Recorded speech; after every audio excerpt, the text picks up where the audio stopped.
അപ്പൊ ഒളിവിലിരുന്നു കൊണ്ട് കോൺഗ്രസ് നേതൃത്വത്തെ ബ്ലാക്ക്മെയിൽ ചെയ്യുകയാണ് രാഹുൽ മാങ്കൂട്ടത്തിൽ ചെയ്യുന്നത്.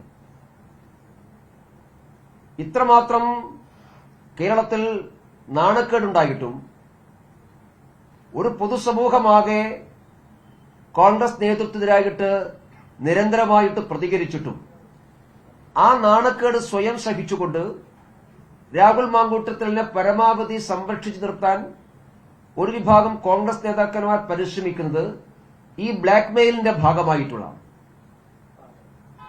അങ്ങനെ രാഹുൽ മാങ്കൂട്ടത്തിന്റെ ബ്ലാക്ക്മെയിൽ മുമ്പിൽ കീഴടങ്ങാൻ മാത്രം, ഭയപ്പെടാൻ മാത്രം കോൺഗ്രസ് നേതാക്കന്മാരുടെ എന്തു രഹസ്യമാണ് രാഹുൽ മാങ്കൂട്ടത്തിന്റെ കയ്യിലുള്ളത് എന്ന് കേരളത്തിലെ ജനങ്ങൾക്ക് അറിയാൻ വലിയ താല്പര്യമുണ്ട്. അതുകൊണ്ട് ഈ നടപടി അങ്ങേയറ്റം പരിഹാസ്യമാണ്, വികൃതമാണ്. കേരളത്തിലെ ജനങ്ങളുടെ സാമാന്യ ബുദ്ധിയെ വെല്ലുവിളിക്കുകയാണ് കേരളത്തിലെ കോൺഗ്രസ് നേതൃത്വം ചെയ്യുന്നത്. രാഹുൽ മാങ്കൂട്ടത്തിനെതിരായിട്ട് പരാതി വന്നിട്ടുള്ളത് പാർട്ടിക്കകത്തുനിന്നും കൂടിയാണല്ലോ. പാർട്ടിക്കകത്തെ യൂത്ത് കോൺഗ്രസിന്റെ ഒരു പ്രവർത്തക നേരത്തെ ഇത് സംബന്ധിച്ച് കോൺഗ്രസ് നേതൃത്വത്തിന് പരാതിപ്പെട്ടിരുന്നു എന്ന് അവർ തന്നെ ഇന്നലെ പറഞ്ഞല്ലോ. അവർ പാലക്കാട് മുൻ എംഎൽഎയോട് ഇക്കാര്യം പറഞ്ഞിരുന്നു എന്നവർ പറഞ്ഞല്ലോ. അപ്പൊ ഇതൊരു പുതിയ സംഭവമല്ല എന്ന് കോൺഗ്രസ് നേതൃത്വത്തിന് അറിയാം. ഈ മനുഷ്യൻ, അദ്ദേഹത്തിന്റെ അടിസ്ഥാന സ്വഭാവം ഇതാണ് എന്ന് മനസ്സിലായിട്ടും പാർട്ടി പ്രവർത്തകരായിട്ടുള്ള മഹിളാ പ്രവർത്തകന്മാർക്ക് പോലും രക്ഷയില്ല എന്ന് ബോധ്യമായിട്ടും രാഹുൽ മാങ്കൂട്ടത്തിലെ സുപ്രധാനമായ തസ്തികയിലേക്കും എംഎൽഎയിലേക്കും കൊണ്ടുവന്നതിന്റെ പിറകിലുള്ള മോട്ടീവ് എന്താണ്? ആ മോട്ടീവ് തന്നെയാണ് ഇത്രയും ആരോപണ വിധേയനായിട്ടും ഒളിവിൽ കഴിഞ്ഞിട്ടും അദ്ദേഹത്തെ സംരക്ഷിച്ച് കൂടെ നിർത്താൻ വേണ്ടി ശ്രമിക്കുന്നത്. ഇപ്പോ കോൺഗ്രസ് നേതൃത്വം ഒരു സേഫ്റ്റി വാൾവിന് വേണ്ടി പരിശ്രമിക്കുകയാണ്. കോടതി വിധി പ്രതികൂലമായി വന്നാൽ ആ വിധിയെ മറവെച്ചുകൊണ്ട് രാഹുൽ മാങ്കൂട്ടത്തിനായിട്ട് എന്തെങ്കിലും നടപടി സ്വീകരിച്ച് മുഖം രക്ഷിക്കാമെന്നൊക്കെയാണ് കോൺഗ്രസ് നേതൃത്വം കാണുന്നത്. അതെന്തിനാണ് കോടതി വിധിക്ക് വേണ്ടി കാത്തിരിക്കുന്നത്? കോടതി വിധി ഇദ്ദേഹം കുറ്റക്കാരനാണോ അല്ലയോ എന്നല്ലല്ലോ വിധിക്കാൻ വേണ്ടി പോകുന്നത്. കോടതിയിലുള്ള കേസ് അദ്ദേഹത്തെ മുൻകൂർ ജാമ്യം വേണോ വേണ്ടോ എന്നുള്ളതാണല്ലോ. രാഹുൽ മാങ്കൂട്ടത്തിന് മുൻകൂർ ജാമ്യം ലഭിക്കാതിരിക്കുന്നതും ഈ കേസിന്റെ മെറിറ്റിനെ എങ്ങനെയാണ് ബാധിക്കുക?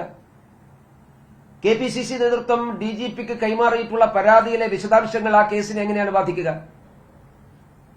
ഒരു പരാതി കിട്ടി, ആ പരാതിയിൽ പ്രഥമദൃഷ്ട്യാ വസ്തുതയുണ്ട് എന്ന് ബോധ്യമായതിന്റെ അടിസ്ഥാനത്തിലാണല്ലോ കെപിസിസി നേതൃത്വം ആ പരാതി പോലീസിന് കൈമാറിയത്. അങ്ങനെ കൈമാറിയിട്ടും പിന്നെയും എന്തിനാണ് ഈ കാത്തിരിക്കുന്നത്? അതുകൊണ്ടാണ് ഞാൻ സൂചിപ്പിച്ചത്, രാഹുൽ മാങ്കൂട്ടത്തിന്റെ ബ്ലാക്ക്മെയിലിനെ മറികടക്കാൻ വേണ്ടി കോടതി വിധി എന്നൊരു സേഫ്റ്റി വാൾവിനെ കാത്തിരിക്കുകയാണ് കേരളത്തിലെ കോൺഗ്രസ് നേതൃത്വം. അത് കേരളത്തിലെ കോൺഗ്രസ് നേതൃത്വമല്ല, അഖിലേന്ത്യാ കോൺഗ്രസ് നേതൃത്വത്തിലെ ഒരു വിഭാഗവും ഇതിന്റെ കൂടെയുണ്ട്. ഇല്ലെങ്കിൽ നേരത്തെ നടപടി വരേണ്ടതായിരുന്നു. കോൺഗ്രസിൽ സസ്പെൻഡ് ചെയ്യപ്പെട്ട വ്യക്തി തെരഞ്ഞെടുപ്പ് പ്രചരണത്തിൽ സജീവമായിട്ട് അതിനെ ചെറുക്കാൻ കോൺഗ്രസ് നേതാക്കന്മാർക്ക് കഴിഞ്ഞിട്ടില്ലല്ലോ. ഏതെങ്കിലും ഒരു പാർട്ടിയിൽ സസ്പെൻഡ് ചെയ്യപ്പെട്ടൊരു വ്യക്തി പാർട്ടി പ്രചരണത്തിനിറങ്ങുമോ? ഈ പാലക്കാട് മുനിസിപ്പാലിറ്റിയിൽ, പാലക്കാട് മണ്ഡലത്തിൽ രാഹുൽ മാങ്കൂട്ടത്തിൽ തെരഞ്ഞെടുപ്പ് പ്രചരണത്തിൽ സജീവമായിരുന്നല്ലോ ഈ പരാതി വരുന്നത് വരെ.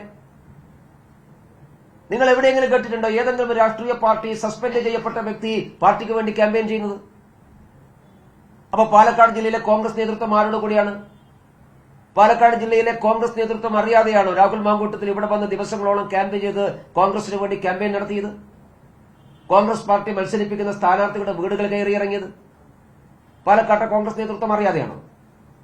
അപ്പൊ പാലക്കാട്ടെ കോൺഗ്രസ് നേതൃത്വം രാഹുൽ മാങ്കൂട്ടത്തിന്റെ സംരക്ഷകരാണ്, രക്ഷിതാക്കന്മാരാണ് എന്നല്ലേ നമ്മൾ മനസ്സിലാക്കേണ്ടത്?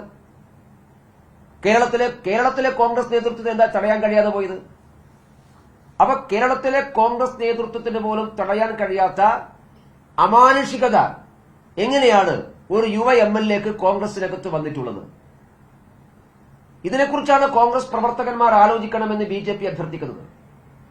ഈ തദ്ദേശ ഭരണ സ്ഥാപനങ്ങളിലെ തെരഞ്ഞെടുപ്പിൽ കോൺഗ്രസ് പാർട്ടിക്ക് വേണ്ടി ക്യാമ്പയിനിന് ഇറങ്ങുന്ന കോൺഗ്രസിലെ സാധാരണ പ്രവർത്തകർ മഹിളകൾ ഉൾപ്പെടെയുള്ള സാധാരണ പ്രവർത്തകന്മാർ ആലോചിക്കേണ്ടത് രാഹുൽ മാങ്കൂട്ടത്തിൽ എന്ന് പറയുന്ന ഈ ആരോപണ വിധേയനായിട്ടുള്ള വ്യക്തി ഒരു യുവ MLA കോൺഗ്രസിലെ വലിയ നേതാക്കന്മാർക്ക് പോലും തൊടാൻ സാധിക്കാത്ത രീതിയിൽ അമാനുഷികനായിട്ട് എങ്ങനെയാണ് മാറിയത്?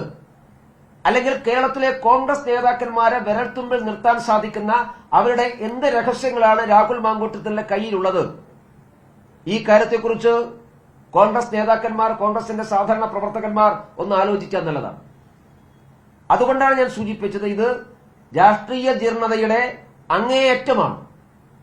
ഒരു പൊളിറ്റിക്കൽ പാർട്ടിക്ക് സാമൂഹ്യമായും സാംസ്കാരികമായും ധാർമ്മികമായും എത്രത്തോളം അധപ്പതിക്കാൻ സാധിക്കുമോ അതിന്റെ അങ്ങേയറ്റത്താണ് ഇപ്പൊ കേരളത്തിലെ കോൺഗ്രസ് നേതൃത്വം ഉള്ളത്. ഇതിനവർക്ക് കേരളത്തിലെ ജനങ്ങളോട് എന്തു മറുപടി പറയാൻ സാധിക്കും?